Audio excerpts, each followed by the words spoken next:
नमस्कार विद्यार्थियों, गायत्री कॉलेज सांचौर की यूट्यूब चैनल में आज क्लास बीएससी पार्ट सेकेंड में आपका स्वागत है, अभिनंदन है। आज हम पढ़ने जा रहे हैं सब्जेक्ट बॉटनी का एक टॉपिक। विद्यार्थियों, इसी वनस्पति विज्ञान से संबंधित जो बीएससी पार्ट के पहले पेपर के अकॉर्डिंग टैक्सोनॉमी से संबंधित है, उसके 5 वीडियो गायत्री कॉलेज सांचौर के यूट्यूब चैनल पर अपलोड किए जा चुके हैं। आप इनका बार बार अवलोकन करते रहिए, जिससे आपके टॉपिक का रिवीजन हो सके। ये वही टॉपिक हैं जिनके बारे में हम ऑफलाइन क्लास में डिस्कस कर चुके हैं, लेकिन क्योंकि इस कोरोना काल के अंतर्गत विद्यार्थियों की पढ़ाई मिस हो चुकी है, इसलिए उसको रिवीजन करने के उद्देश्य से इस ऑनलाइन क्लासेस के माध्यम से आप तक समय समय पर विभिन्न विषयों के टॉपिक वाइज लेक्चर डिलीवर किए जा रहे हैं। आज हमने जिस टॉपिक का सिलेक्शन किया है वो प्लांट एनाटॉमी, इकोनॉमिक्स बॉटनी और इथिनोबॉटनी नामक सेकेंड पेपर से रिलेटेड है। विद्यार्थियों, वैज्ञानिक हिल ने पादपों के आर्थिक महत्व के आधार पर उसको अलग अलग डिवाइड किया था, जैसे औद्योगिक महत्व के पादप, खाद्य पादप, पेय पदार्थ, औषधीय युक्त, इमारती लकड़ी युक्त, चारे के लिए, ईंधन के लिए इत्यादि। ये आर्थिक महत्व तो मूल रूप से रोटी, कपड़ा और मकान से रिलेटेड है, जो व्यक्ति के जीवन के लिए आवश्यक होते हैं। तो हिल ने जो हिल शब्द का वर्गीकरण दिया था, उसको हम एक अलग टॉपिक में पढ़ेंगे कि कौन से पादप किस श्रेणी के अंतर्गत आते हैं। उन्हीं पादपों का और उन्हीं पादपों से अधिक उत्पादन कैसे हो, इसके लिए उसका कल्टीवेशन करना प्रारंभ किया गया, खेती करना प्रारंभ किया गया। जब हम किसी पादप की खेती करते हैं तो यदि हम उसके पादप के संपूर्ण जानकारी, उसके लक्षणों का ज्ञान हमें हो, उसके अंदर लगने वाले रोगों के बारे में जानकारी हो, तो हम सामान्य की तुलना में अधिक उत्पादन ले सकते हैं। महत्व की दृष्टि से देखा जाए तो जो अधिक महत्व के हैं उनका यदि कल्टीवेशन किया जाए तो शायद आर्थिक लाभ बहुत अधिक मिलता है। इसी संदर्भ में हमने एक आज टॉपिक सेलेक्ट किया है, वो है राइस, चावल। चावल एक खाद्य पदार्थ है। इसके जैसे धान भी कहते हैं। चावल के साथ मक्का, गेहूँ, जौ, जई जैसे अन्य पौधों के उत्पाद भी हैं जो खाद्य पदार्थों की श्रेणी में आता है। विश्व की अधिकांश जनसंख्या चावल का उपयोग खाद्य पदार्थ के रूप में करती है और वो इस खाद्य पदार्थ को मुख्य खाद्य पदार्थ स्टेपल के रूप में करती है अथवा उसके पूरक खाद्य पदार्थ या सप्लीमेंट फूड के रूप में यूज करती है। चावल का उत्पादन कैसे ज़्यादा हो, उसके द्वारा आर्थिक लाभ अधिक से अधिक कैसे पहुँचे, इसके लिए इसकी पूरी स्टडी करना आवश्यक होता है, इसका ज्ञान होना बहुत ज़रूरी है। तो आज हम इसी राइस को इन टॉपिक के संदर्भ में पढ़ेंगे। इसका वनस्पतिक नाम क्या है, कुल कौन सा है, कौन से फैमिली से ये रिलेटेड है, सबसे पहले विश्व में कहाँ से इसकी उत्पत्ति हुई और धीरे धीरे वो विश्व के अन्य भागों में फैला तो कैसे फैला। विश्व में भारत में और राजस्थान के संदर्भ में इसके उत्पादक क्षेत्र कहाँ हैं, जहाँ पे सबसे ज़्यादा इसका उत्पादन होता है। इसके वानस्पतिक गुण क्या है, जैसे इसकी जड़ कैसी होती है, तना कैसा होता है, पर्ण की संरचना कैसी होती है, पुष्पक्रम कैसी होती है, ये कौन सी जलवायु में सबसे ज़्यादा अधिक विकसित होता है, उत्पादन देता है, और इसके लिए मृदा की आवश्यकता कैसी होती है, खेती कैसे की जाती है, भूमि को समतल कैसे करेंगे, भूमि के लिए खाद कौन सी आवश्यकता होगी इस पौधे के लिए कि भूमि में डाला जाए, उसमें सिंचाई कब करनी चाहिए, कैसे करनी चाहिए, कितनी बार करनी चाहिए, इसके बाद में इसके कटाई का समय क्या होगा, उसकी थ्रेसिंग कैसे करेंगे, उससे उत्पाद कैसे प्राप्त करेंगे, इत्यादि इसकी फार्मिंग से संबंधित टॉपिक है। इस फसल में कौन कौन से रोग उत्पन्न होते हैं जिससे उसकी उत्पादकता कम हो जाती है, रोगों के संदर्भ में पढ़ेंगे, उसका बचाव कैसे किया जाए, उपचार कैसे किया जाए, इससे उत्पादन क्या होता है, कौन कौन सा भाग आर्थिक महत्व की दृष्टि से लाभदायक होता है और इसका महत्व क्या होता है, इस संदर्भ में हम उसको पढ़ने की कोशिश करेंगे। विद्यार्थियों, इस गायत्री कॉलेज सांचौर के इस चैनल पर बीएससी पार्ट सेकेंड ईयर के इकोनॉमिक बॉटनी के एग्ज़ाम की दृष्टि से महत्वपूर्ण टॉपिक को समय समय पर अपलोड किया जाता रहेगा। विद्यार्थियों, इस राइस का वैज्ञानिक नाम ओराइजा सैटाइवा है। ओराइजा इसका वंश है, सैटाइवा इसकी फैमिली। ये फैमिली पोएसी जो मोनोकोटिलिडीन है, मोनोकोट है, इससे संबंधित है। इस फैमिली को ग्रेमिनी भी कहा जाता है। सब फैमिली इसकी ओरिजिन ही है। सामान्य रूप से हम फैमिली लिखते हैं पोएसी, तो वही एक्यूरेट होता है। जब हम इसकी उत्पत्ति और इतिहास की बात करें तो ऐसा माना जाता था कि 2600 ईसा पूर्व चाइना के अंदर इसकी खेती प्रारंभ हुई होगी, अर्थात 5000 वर्ष पूर्व से इसकी खेती करना प्रारंभ की गई। इसके ऐसे एविडेंस 2600 ईसा पूर्व के मिले हैं। लेकिन वर्तमान परिस्थिति में चाइना में उत्पादित होने वाले या उगाए जाने वाले चावलों के पूर्वज नहीं मिले, पूर्वज हम दुर्लभ मिले। इसलिए वैज्ञानिकों ने इसकी उत्पत्ति स्थल को चाइना नहीं माना है। डी कैंडोली के अनुसार भारत में इसकी उत्पत्ति हो सकती है, जो लगभग 2300 ईसा पूर्व के एविडेंस मिलते हैं, क्योंकि ओराइजा सैटाइवा जैसे प्रजातियों के पूर्वज जो कि ओराइजा पेरेनिस कहलाता है वो भी मिलता है। तो ओराइजा सैटाइवा और ओराइजा ग्लूबेरियमा नामक दो प्रजातियां भारत में सबसे ज़्यादा उगाई जाती हैं, और इसके पूर्वज, दोनों का पूर्वज एक ही है, अर्थात पहले ये हुआ, उसके बाद में वेरिएशन होने से दो स्पीशीज बनी। जब पूर्वज उपलब्ध है तो इसका मतलब भारत से इसकी उत्पत्ति हुई है। और इसका दूसरा एविडेंस ये मिलता है कि भारत में इनकी जंगली प्रजातियां भी पाई जाती हैं। प्रत्येक पात्र, चाहे वो आर्थिक दृष्टि से लाभदायक है अथवा नहीं है, हमेशा उसके दो रूप मिलते हैं, एक तो कल्टीवेटेड रूप और दूसरा होता है वाइल्ड रूप। तो वाइल्ड स्पीशीज ओराइजा रूफी पोगोन और ओराइजा निवारा भारत के अंदर लोकेटेड की गई है। इसलिए डी कैंडोले ने भारत को इसका उत्पत्ति स्थल माना है। भारत से ये धीरे धीरे चीन, जापान, पश्चिमी ईरान, तुर्किस्तान, इराक और इजिप्ट जैसे देशों के अंदर धीरे धीरे फैलता गया। किसी भी पादप जो आर्थिक महत्व का था, जब राजाओं ने आक्रमण किया शासन के लिए, राज्य विस्तार के लिए, तो उस समय उनको लगा कि ये प्रजाति यहाँ पे पाई जाती है, अपने वहाँ नहीं पाई जाती, तो उनके बीज को या उसके किसी अन्य नवोद्भिद को यहाँ से स्थानांतरित करके दूसरे क्षेत्र में ले गए, कोई पर्यटक ले गए, उपहार के रूप में किसी शासक को देगी।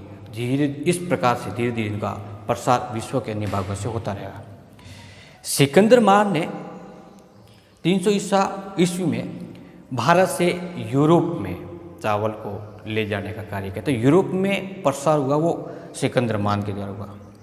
अमेरिका में हालांकि 1647 के दौरान चावल अमेरिका में पहुंच चुका था, लेकिन वहाँ पे उसका कल्टीवेशन, फार्मिंग 1600 1985 से प्रारंभ हुआ। ऑस्ट्रेलिया में 19वीं शताब्दी से खेती करना प्रारंभ किया गया। इस प्रकार से मान सकते हैं कि चावल का उत्पत्ति स्थल है वो भारत है और भारत से ये विश्व के अन्य भागों में प्रसारित हुआ। चावल के उत्पादक क्षेत्र, तो हम इसको 3 श्रेणियों में पढ़ते हैं। विश्व के उत्पादक क्षेत्र, विश्व के देश जहाँ पे इसका उत्पादन होता है, भारत में कहाँ कहाँ होता है और राजस्थान में कौन कौन से जिलों में चावल का मुख्यतः उत्पादन सबसे अधिक होता है। चाइना में सबसे अधिक लगभग 90% विश्व का चावल उत्पादन होता है और ये विश्व के अंदर पहले नंबर पे है। जबकि भारत में सेकंड नंबर का चावल का उत्पादन होता है। विश्व में सबसे बड़ा चावल उत्पादक देश यदि चाइना है तो भारत सेकंड नंबर का है।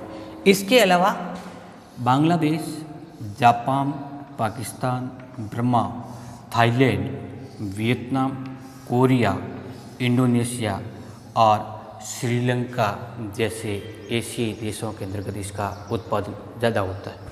यूरोपीय देश की बात करें, इटली, स्पेन, इजिप्ट और अमेरिकी देशों के कुछ क्षेत्रों में चावल का उत्पादन ज़्यादा होता है। जब हम भारत की बात करते हैं तो भारत को चावल उत्पादक क्षेत्र की दृष्टि से कुल 5 क्षेत्रों में विभक्त किया गया है। इसमें से पहला उत्तरी पूर्वी क्षेत्र, उत्तरी क्षेत्र, मध्य क्षेत्र, पश्चिमी तटीय क्षेत्र और दक्षिणी क्षेत्र। आसाम, उड़ीसा, दक्षिण बिहार जैसे उत्तर पूर्वी क्षेत्रों में विभक्त किए गए इन क्षेत्रों में चावल की बुवाई जून और जुलाई में होती है, जबकि कटाई इसकी नवंबर और दिसंबर में होती है। उत्तरी क्षेत्र में जम्मू कश्मीर, हिमाचल प्रदेश, उत्तर प्रदेश और उत्तरी बिहार का कुछ भाग हैं जहाँ पे चावल का उत्पादन बुवाई मई जून में, जबकि इसकी कटाई होती है वो सितंबर और अक्टूबर में होती है। जबकि मध्य क्षेत्र में मध्य प्रदेश, महाराष्ट्र, कर्नाटक का कुछ भाग, तेलंगाना का क्षेत्र आता है। इनमें जून जुलाई में इसकी बुवाई होती है और नवंबर दिसंबर में चावल को काटा जाता है।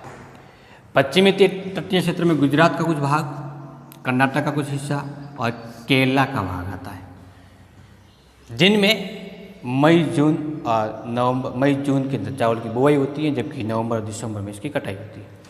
जबकि आंध्र प्रदेश, कृष्णा कावेरी क्षेत्र, गोदावरी नदी का डेल्टा क्षेत्र, इस क्षेत्र को दक्षिणी भाग के अंतर्गत रखा गया है। मई जून के अंदर इसकी बुवाई होती है और नवंबर दिसंबर में चावल की कटाई होती है।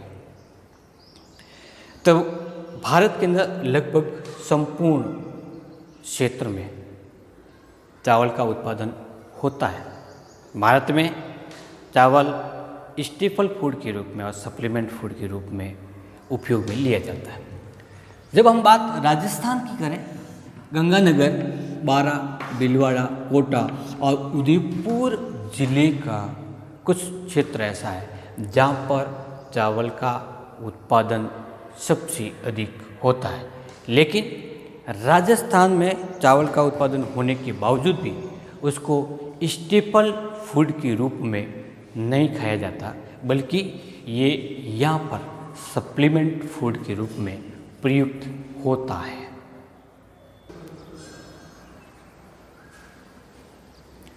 चावल के वानस्पतिक गुण या बॉटनिकल कैरेक्टर क्या होता है, इस टॉपिक को हमें केवल सिंपल प्रारूप में पढ़ना है। डिटेल में पढ़ते हैं अपन इसके फैमिलीज के डिस्क्रिप्शन में या प्लांट के टेक्सोनॉमिक डिस्क्रिप्शन जो होगी सेमी बॉटनिकल लैंग्वेज में लिखा जाता है। इसको स्वभाव की बात करें तो ये एक हर्ब है, लेकिन अर्धजलीय प्रजाति है, अर्थात इसके परिपक्व होने तक जल की आवश्यकता बहुत अधिक मात्रा में होती है। जब बुवाई की जाती है उस समय लगभग खेत को जल से भर दिया जाता है। उसके बाद में बीजों के निर्माण तक खेत में जल की आवश्यकता होती है, इसलिए इसको अर्धजलीय कहते हैं। ये एक वार्षिक पादप है जो कि पोएसी कुल का है, इसलिए घास कहलाता है। जड़ें रेशेदार होती हैं, फाइब्रस रूट पाया जाता है। इसके साथ साथ कभी कभी छोटी छोटी अपस्थानिक मूल भी निकलती है। इसका तना मूल रूप से बेलनाकार होता है, गेहूं की तरह। पर्व और पर्व संधियों में विभक्त होते हैं। पर्व होते हैं वो खोखले होते हैं, संधियाँ होती हैं वो थोड़ी सी मोटी फूली हुई होती है। इसमें तला शाखन की प्रक्रिया पाई जाती है, अर्थात इसकी पर्व संधि से एक और शाखा विकसित होती है। इस क्रिया को नाम देते हैं तला शाखन। जो नई शाखा विकसित हुई है उसको नाम देते हैं टिलर। तो टिलर की संख्या होती है बहुत ज़्यादा होती है। मुख्य अक्ष के जिस पर्व संधि से टिलर निकला हुआ है, इस टिलर के आधारीय भाग पर मुख्य अक्ष पर एक पर्णनुमा संरचना पाई जाती है जिसको प्रोटोफिला कहते हैं। तो प्रोटोफिला की प्रेजेंस इसका एक बहुत बड़ा लक्षण है। बात करें हम इसकी पर्ण की, तो मूल रूप से ये गेहूं की तरह एकांतरित होती है जो लीफ शीथ और लेमिना में कन्वर्ट होती है।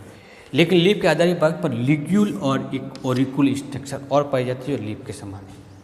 लेमिना इसका लैंसियोलेट या लीनियर टाइप का होता है। मोनोकॉट होने के कारण इसमें समांतर शिराविन्यास पाया जाता है। लीफ लेमिना की लंबाई अधिकतम 30 से 50 सेंटीमीटर तक होती है, जबकि एक से लगा करके 2.0 सेंटीमीटर चौड़ाई युक्त लेमिना होता है। स्पष्ट रूप से एकांतरिक होता है।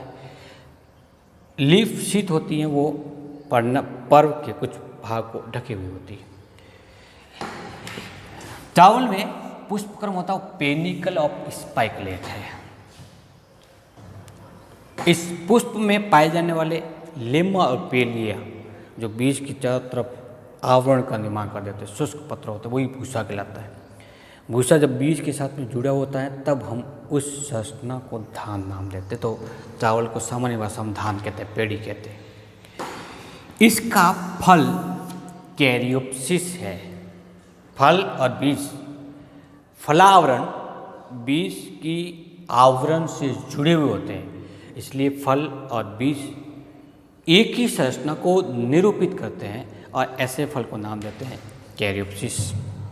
इस कैरियोप्सिस फल के अंतर्गत स्टार्च, प्रोटीन और वसा की मात्रा पाई जाती है। प्रोटीन, वसा और स्टार्च, लेकिन सबसे अधिक मात्रा में पाया जाने वाला भाग है वो है स्टार्च, जो कि इस बीज के भ्रूणपोष में संचित होते हैं। इस स्टार्च में एमाइलोपेक्टिन या एमाइलेज की मात्रा सबसे अधिक होती है। 7.5% इस कैरियोप्सिस फल के अंतर्गत या इसके बीज में प्रोटीन पाया जाता है, जबकि रिमेनिंग 1.8% भाग लिपिड होता है और लिपिड के साथ में विभिन्न खनिज पोषक और विटामिन्स पाए जाते हैं।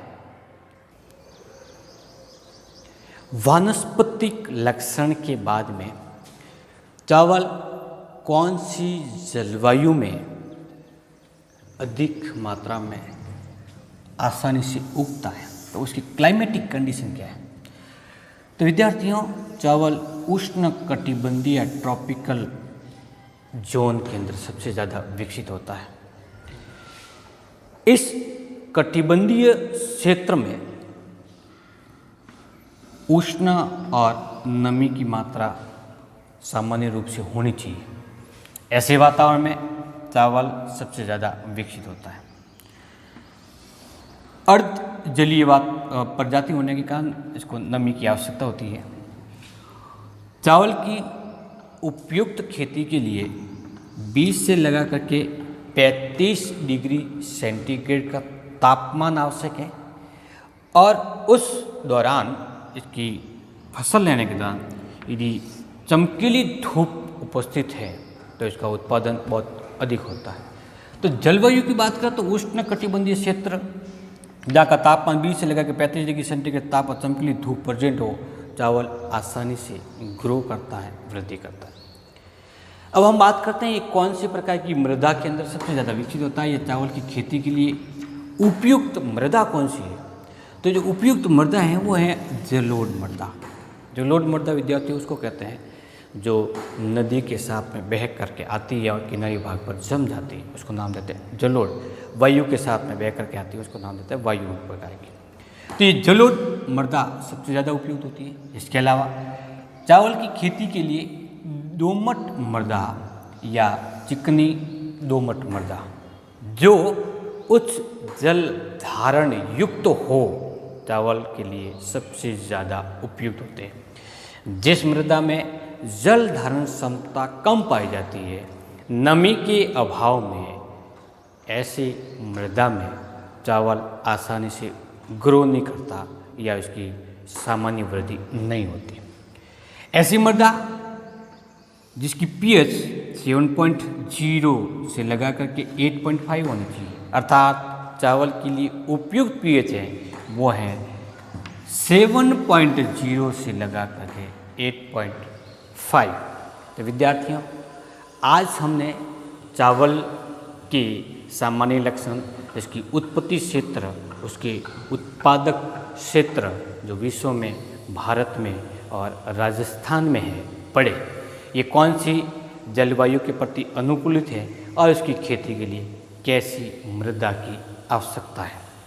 हम इसके पार्ट 2 में इसकी खेती कैसे की जाती है, इसमें रोग कौन सा लगते हैं, इसका उत्पादन क्या होता है, इसका आर्थिक महत्व क्या होता है, इसके बारे में पढ़ेंगे।